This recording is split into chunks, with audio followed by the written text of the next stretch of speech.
আসসালামু আলাইকুম ভিউয়ার্স।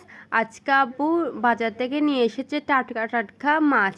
এগুলোর মধ্যে লইট্টা মাছ, ওলু মাছ, তারপর হচ্ছে বিভিন্ন রকমের মাছ একসাথে মিক্স থাকে। মিক্স মাছ কতগুলো বিক্রি করে না, ওগুলো আর কি। তো ওগুলো নিয়ে এসেছে একদম টাটকা টাটকা। তা হচ্ছে আম্মু টাটকা মাছই রান্না করে নিল। তো প্রথমে একটি ডেক্সিতে তেল নিয়ে নিল। তেলগুলো গরম হয়ে গেলে সেখানে দিয়ে দিবে পেঁয়াজ কুচি, আর তারপর দিয়ে দিবে কয়েকটা ছেঁড়া কাঁচামরিচ। হালকা একটু ঝাল ঝাল করে রান্না করবে, তাই হচ্ছে কাঁচামরিচগুলোকে মাঝখান থেকে ফালি করে দিছে। তারপর ভালো করে নেড়ে চেড়ে পেঁয়াজগুলোকে একটু ভাজা ভাজা করে নিবে।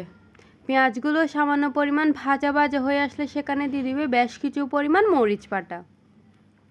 মরিচ বাটা দিয়ে পেঁয়াজ আর মরিচের সাথে ভালো করে নেড়ে চেড়ে নিচ্ছিল। ভালো করে নেড়ে চেড়ে সেখানে দিয়ে দিবে মাছের মশলা।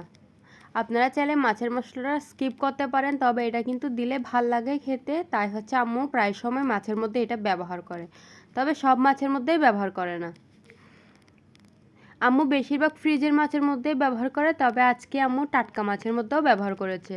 তারপর দিয়ে দিবে বেশ কিছু পরিমাণ পানি দিয়ে ভালো করে নেড়ে চেড়ে মশলাগুলোকে কিছুক্ষণ কষিয়ে নিবে। আমার আম্মু বলে মাছের মাংসের আসল টেস্ট হচ্ছে মশলা কষানোর মধ্যে। যে মাছ মাংসে যত বেশি মশলাগুলো কষানো থাকে তত বেশি কিন্তু খেতে ভাল লাগে। তাই হচ্ছে ভালো করে কষিয়ে নিচ্ছে অনেকক্ষণ টাইম নিয়ে। আম্মু এবার মশলা কষানোর সময় ঢাকনা দেয় নাই, আপনারা চাইলে তাড়াতাড়ি করতে চাইলে ঢাকনা দিয়ে দিতে পারেন।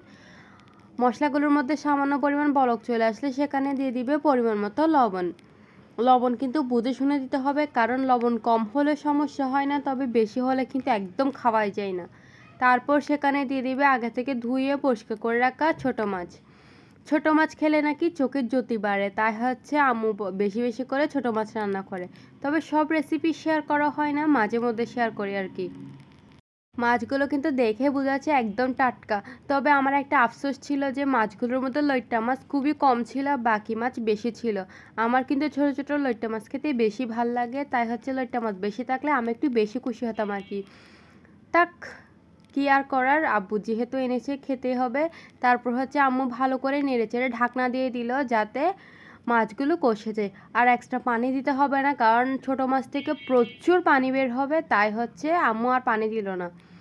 এই তো দেখেন কতগুলো পানি বের হয়েছে, আর মাছগুলো কিন্তু একদম ভালো করে রান্না হয়ে গেছে।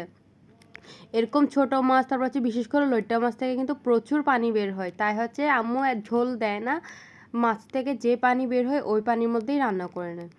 তারপর উপর দিয়ে বেশ কিছু পরিমাণ ধনেপাতা কুচি ছিটিয়ে দিয়েছে। ধনেপাতা কুচি কম ছিল, তাই হচ্ছে কম করে দিছে, আরও বেশি করে থাকলে আরও বেশি করে দিত। আল্লাহ হাফেজ।